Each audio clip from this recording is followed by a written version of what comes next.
Hello guys, welcome back to my channel, welcome back to another video. আজকে হচ্ছে 7th না যাই হোক, fourth fourth 4th of May, শনিবার। আর এখন সন্ধেবেলা, সন্ধে হয়েই গেছে, অলমোস্ট 7টা বাজে। আর ব্লগটা আজকে সন্ধেবেলা থেকে স্টার্ট করলাম, কারণ সকাল থেকে কিচ্ছু করিনি, বাড়িতে শুধু ল্যাদ খেয়েছি। 42 ডিগ্রি 43 ডিগ্রি গরমে তার বাইরে আর কিছু করা যায় না।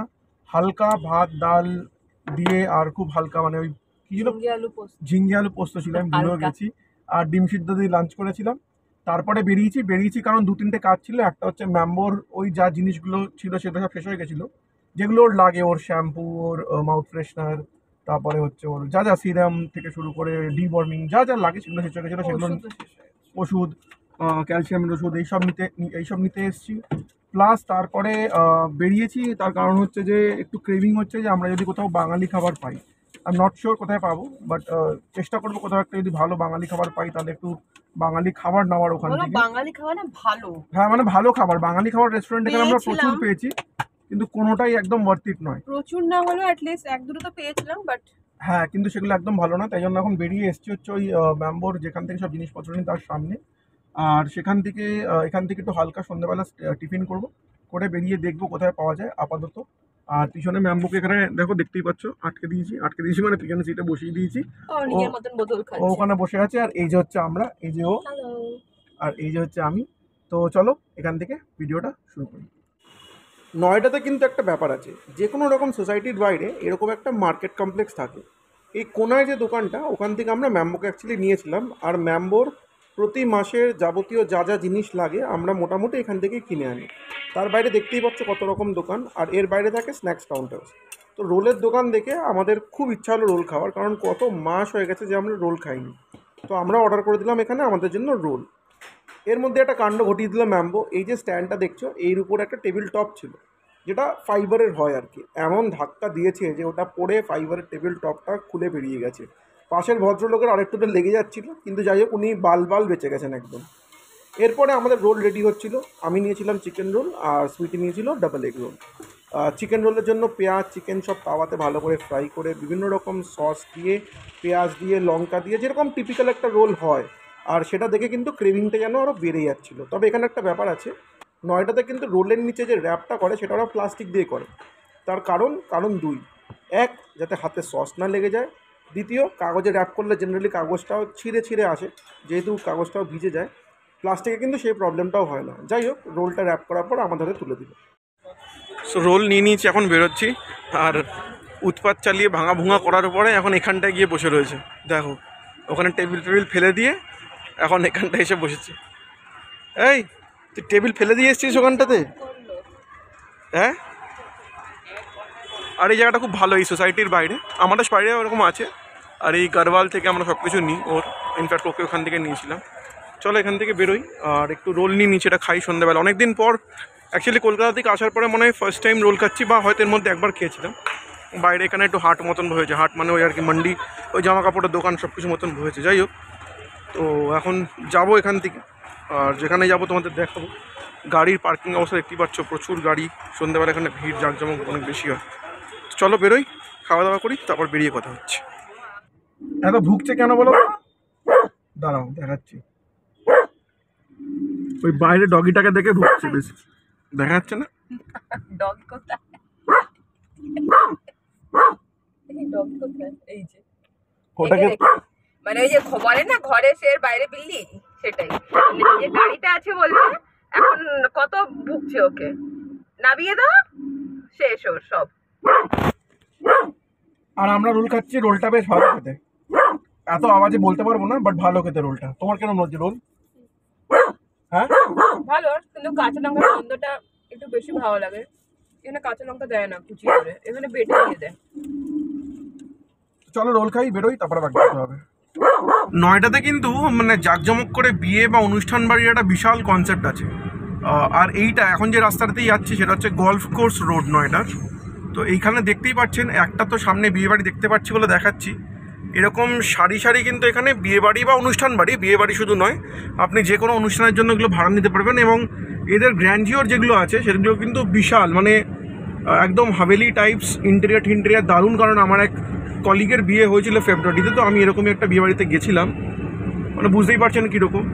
যাই হোক, তো ভালো এগুলো, মানে একটা বেশ সফিস্টিকেটেড ব্যাপারটা আছে, কিন্তু হ্যাঁ অবভিয়াসলি তার জন্য একটা মোটা দামও চুকাতে হয়, সেটাও একটা ফ্যাক্টর। তো এই হলো ব্যাপার। এখন সামনে আরেকটা পড়ছে, এটা একদম মেট্রো স্টেশনের নিচে। এটা অবশ্য বিয়ে বাড়ি না, এটা মনে হয় কোনো লাউঞ্জ টাইপের ককটেল, আর এর উপরেই একদম মেট্রো স্টেশন। আচ্ছা, এটা ব্যাঙ্কোয়েটও আছে, সেম ওদিকেও আছে। আমি যেই কলিগের বিয়েতে গেছিলাম তারও একদম এর নিচেই, এরকম মেট্রো স্টেশনের নিচেই ছিল। মেট্রো স্টেশনটা আমার ঠিক খেয়াল নেই। এটা সেক্টর 52 মেট্রো। সামনে থেকে বাদিক দিয়ে মেট্রোটা এরকম ঘুরে যাচ্ছে টুয়ার্ডস আমাদের অফিস, যেটা সেক্টর 59-এ। আমরা চলে যাবো এই সাবওয়ে দিয়ে, সাবওয়ে না আন্ডারপাস এটা অ্যাকচুয়ালি। নয়ডা গুড়গাঁওতে যারা থাকেন বা যারা মোটামুটি রেগুলার আপ ডাউন করেন তারা জানবেন যে এখানে এই ট্রাফিক ম্যানেজমেন্টের জন্য কিন্তু এরকম ছোটো ছোটো সাবওয়ে বা এরকম আন্ডারপাস প্রচুর বানানো। এতে কিন্তু ট্রাফিক সত্যি অনেক স্মুথ হয়। গুড়গাঁও যদিও আমি মাঝে মধ্যে যাই, আর ট্রাফিক কিন্তু যথেষ্ট বেশি গুড়গাঁওতে, তবে নয়ডায় তুলনামূলক ট্রাফিক অনেকটাই কম। কারণ আমি অফিস থেকেও মোটামুটি যখন ফিরি 8টা সাড়ে 8টা বাজে, তখনও কিন্তু খুব হেভি ট্রাফিক আমি পাই না এই ম্যানেজমেন্টের জন্য। তাছাড়া আরেকটা যেটা আমি দেখেছি নয়ডার ক্ষেত্রে, সেটা হলো যে নয়ডায় কিন্তু কোনো ট্রাফিক সিগন্যাল দেখি না আমি। আমার যে অ্যাটলিস্ট দৈনন্দিন দিনে যে রুটসগুলো আমাকে ইউজ করতে, তাতে আমি কোনো সিগন্যাল দেখিনি, বা সেই অর্থে কিন্তু ট্রাফিক পুলিশও দেখিনি। তো যাই হোক, এখন যাই, তারপরে একবারে আপনার সঙ্গে ওটা গেছে। অ্যাকচুয়ালি আমরা দিল্লি আর যাইনি, কারণ অনেক মোটামুটি 8টা 8:15 বেজে গেছিলো। দিল্লি যেতে গেলে আরও 1 ঘন্টা 1.5 ঘন্টা লেগে যেত। তাই জন্য আমরা দেখলাম যে নয়ডায় কোথাও বা বেঙ্গলি রেস্টুরেন্ট আছে। প্রথমে একটা দেখলাম, মোটামুটি ভালো, রেটিংও ভালো, সব কিছু ভালো। সেটা মেরে যখন গেলাম, ফাইনালি পৌঁছলাম একটা মিষ্টির দোকানের সামনে। তারপর আমি দেখলাম আসলে আমি ভুল করে ওই রেস্টুরেন্টের নিচে একটা বেঙ্গলি সুইট শপ দেখাচ্ছিল, আমি ওটার ডিরেকশন মেরে দিয়েছি। যাই হোক, সেখান থেকে ঘুরে ঘুরে তারপরে রেস্টুরেন্টে এলাম। তো এখন বাইরে বলছে যে না, ওটা তো এখন 7 দিন হয়ে গেছে, বন্ধ। বাট এখানে ভিতরে একটা মেলা মতন চলছে, মেলা না মানে জানি না, এটা কিছু কার্নিভাল টাইপের চলছে, উটফুট ঘুরছিল। বলছে তো পেট অ্যালাউড, আপনারা নিজের সঙ্গে রাখুন। এখনও কেউ মানে সিকিউরিটি অতটা ক্লিয়ার নয়, তাই জন্য ওকে নিয়ে ঢুকেছি। এইবার দেখা যাক কী হয়। আমি বাকিটা তোমাদের ঘুরিয়ে দেখাচ্ছি, লাইটিং ফাইটিংগুলো দেখলেই বুঝতে পারবে, খুব সুন্দর। আর বললো ভিতরে বিজলি গ্রিল আছে, একবার গিয়ে দেখি কী কী খাবার পাওয়া যায়, সেই বুঝে এখান থেকে কিছু নেবো, নাহলে দেখবো তারপরে কী করা যায়। আর পিছন দিকটা দেখালে বুঝতে পারবে, এখানে উটো চলছিল। এই যে রাজস্থানের থিম রেস্টুরেন্ট আর কি। এইখান থেকে সবাই চোখি হাভেলি, হ্যাঁ, এখান থেকে উঠে উঠছিল সবাই, আর ভিতরে উটো চলছে। হ্যাঁ, এটা হলো তোমার এন্ট্রেন্সটা।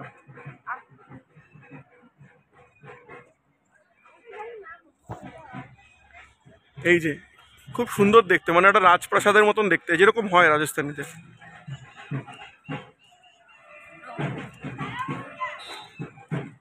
আমি গাড়িটা একটু পিছন দিকে রেখেছি, কারণ সামনে পুরোটাই পার্কিং ছিল না।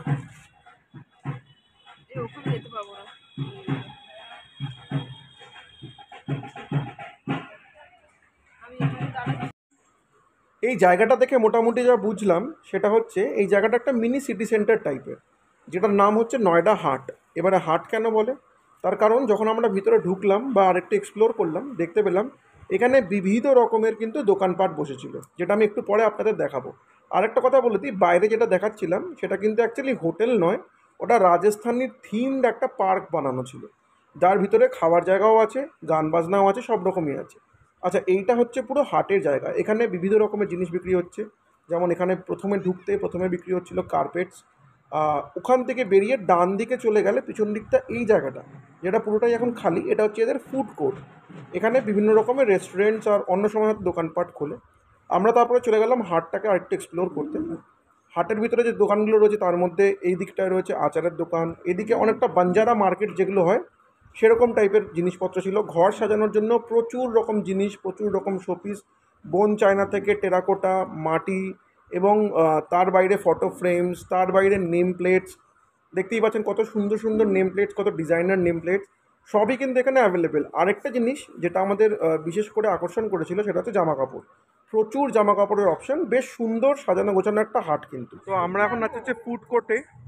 এখানে ফুড কোর্ট বলতে এটা পুরোটা হচ্ছে নয়ডা হাট। এখানে অনেকের ভিডিওতে তোমরা দেখে থাকবে নয়ডা হাটের প্রচুর, ওই দিকটা যেরকম দেখালাম ওখানে হাট বসে, মার্কেটিং করার জায়গা আছে, বিভিন্ন রকমের জিনিস আছে। আর এই দিকটা হচ্ছে ফুড কোর্ট। ফুড কোর্টটা পুরোটাই বন্ধ, আমি একটু আগে এসেছিলাম তখন পুরোটাই বন্ধ দেখে চলে যাচ্ছিলাম। কি মনে হলো, আরেকবার ঢুকে দেখলাম বিজুলি গ্রিল আছে, সিকিউরিটিও বললো গেটে যে বিজুলি গ্রিল আছে। সেজন্য এখানে চলে এলাম।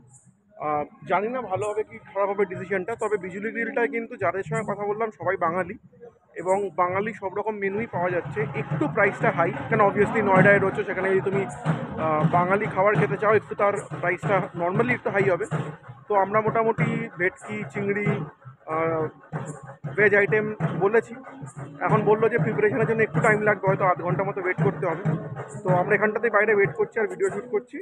আর এদিকে ম্যাম্বোকেও জল খাই দিয়েছি, আর এখানটা একটু ঘুরে বেড়াচ্ছে এখন ম্যাম্বো। ফাঁকা জায়গা আছে পুরোটা এখানটা, যেহেতু কোনো জাস্ট এখানে দুজন বসে রয়েছেন, বাকি পুরোটাই ফাঁকা, সেজন্য ম্যাম্বোকে নিয়ে এখানে চলাফেরা করতে কোনো প্রবলেম নেই। এর আগে আমি যে কটা ভিডিও দেখেছিলাম সেখানে আমি দেখেছিলাম যে প্রচুর ভিড়, এখানে অনেক দোকান বসেছে, বিভিন্ন রকমের দোকান বসেছে এবং প্রচুর ভিড়। ওই সময় হলে কিন্তু পেট নিয়ে আসা খুব ডিফিকাল্ট, বাট এখন যেহেতু কেউ নেই, পুরোটাই ফাঁকা দেখতেই পাচ্ছ। তো পেটদের খেলার জন্য, দৌড়ানোর জন্য, সব কিছুর জন্য অনেক জায়গা। তো আরামসে এখানটা তোমরা পেট নিয়ে এই মুহূর্তে প্ল্যান করতেই পারো। যাই হোক, তো চলো এখন আমরা খাবারটা প্রিপেয়ার করুক, তারপরে বাকি কথা হবে। নিচ থেকে করছি কারণ ঠিক আমার পিছনটা দেখা যাচ্ছে আর একটা কচি নিম গাছ। আর এইটা জানি না অনেকে রিলেট করতে পারবে হয়তো আমার সাথে, যারা প্রবাসী, প্রবাসী শুধু ঠিক নয়, যারা কাজের সূত্রে বা যে কোনো সূত্রে কলকাতার বাইরে বা বাংলার বাইরে থাকে এবং আদ্যপান্ত বাঙালি, মন থেকে বাঙালি, খাওয়া দাওয়াতে বাঙালি, এবং তারা যারা ধরো নিম পাতা, করলা, কচু শাক, মোচা এগুলো খেতে ভালোবাসে। অবভিয়াসলি আমরা এমন একটা জায়গায় আছি নর্থ ইন্ডিয়াতে যে সব কিছু অ্যাভেলেবেল নয় এখানে। মাঝে মধ্যে সিআর পার্কে গেলে কিছু কিছু জিনিস পাই, বাট ম্যাক্সিমাম টাইম পাই না। তো সেই জন্য আমাদের এগুলো দেখলেই মনটা কেমন আনচার আনচার করে। তো আমাকে ওয়াইফ বলছিল যে নিম পাতা আছে, চলো ভেঙে নিয়ে যায় না, রাত্রিবেলা ভাঙতে পারবো না। তো কিছু আওয়াজ পাবে না তুমি, ব্যাকগ্রাউন্ডে এত গান চলছে, তুমি কোনোদিনও কথা বলছো শোনা যায়? শুনতে না পারলে পরে আমি ভয়েস ওভার দিয়ে দেবো, কিচ্ছু করার নেই। ইতিমধ্যে আমাদের ডিনার হয়ে গেছিলো রেডি, তবে আমরা যেহেতু এখানে একজন অনেক দিন পর বাঙালি পেয়েছিলাম, তাই জন্য তখন আমরা কিন্তু ওর সঙ্গে গল্প জুড়ে দিয়েছি। তো কিছুক্ষণ বেশ ভালো খোশ মেজাজে গল্প করার পর তারপরেই কিন্তু ওকে আমরা গুড নাইট বলে ওখান থেকে বেরোই। কলকাতাতে তোমার ওই সায়েন্স সিটি ক্রস করে স্প্রিং ক্লাবে ভালো লাগে। কলকাতায় কিন্তু আমি জানি আমাদের এখানে কি একটা তোমার যাদবপুরের একটা মোটর স্ট্যান্ডের মুখে বিশাল বড় করে ফার্স্ট স্টোরি, ওখানে আমরা প্রায় যাই, কারণ সেটা আমাদের হোটেলের কাছে হতো না, মিটিং এর অনেক থেকে একটা অফার করে চলে যেত। ছোটবেলায় একদম সাধনে গেছি, কেন কি ওটা একদম বাড়ির কাছে। খাওয়া নেওয়ার পর্ব শেষ। আর কি হয়, আমরা যেহেতু আগেন ওই জায়গাটাতে ফিরে যাই, একটা বাঙালি ইমোশন বা একটা আবেগ কাজ করে, যেহেতু আমরা বাইরে থাকি, কন্টিনিউয়াস সবার সঙ্গে হিন্দিতেই ইন্টারাকশন হয়। তো সিআর পার্ক গেলে যেরকম মনে হয় যে নিজের ঘরে এসে গেছি, সেরকম আজকে ঠিক মনে হলো। কারণ যদিও এটা সিআর পার্ক নয়, তবুও যিনি ম্যানেজ করছিলেন, আর কোইন্সিডেন্টালি তার নামও শুভ, প্লাস যিনি শেফ, সবাই বাঙালি। তো ওদের সঙ্গে অনেকক্ষণ আড্ডা হলো। আর বিজুলি গ্রিল উনিও স্টার্ট করেছেন নিজের ক্যারিয়ার আমাদের ওখানে যাদবপুরের ওখানে বিজুলি গ্রিল থেকে। আর যেহেতু সেটা আমাদের বাড়ির কাছে, তো প্রচুর রকম আড্ডা গল্প হলো, বেশ ভালো লাগলো। মানে সবসময় যে খাবার শুধু একটা ব্র্যান্ড এইগুলো দিয়ে একটা খাবারকে জাজ করা যায়, আমার পার্সোনালি সেটা মনে হয় না। খাবার অবভিয়াসলি সেটা ভালো হওয়াটাই জরুরি, তবে তার সঙ্গে তুমি কতটা আপন করে নিচ্ছ নিজের কাস্টমারদের, সেটা অনেক বেশি ইম্পর্টেন্ট। কীভাবে তুমি ট্রিট করছো নিজের কাস্টমারদের, সেটাও খুব বেশি ইম্পর্টেন্ট। তো সবসময় হাসি মুখে খুব ভালোভাবে কথা বললো।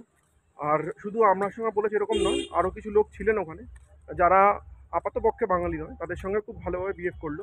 তো যেটা দেখে আমার খুব ভালো লাগলো। তো যাই হোক, বেশ ভালোই একটা এক্সপিরিয়েন্স হলো।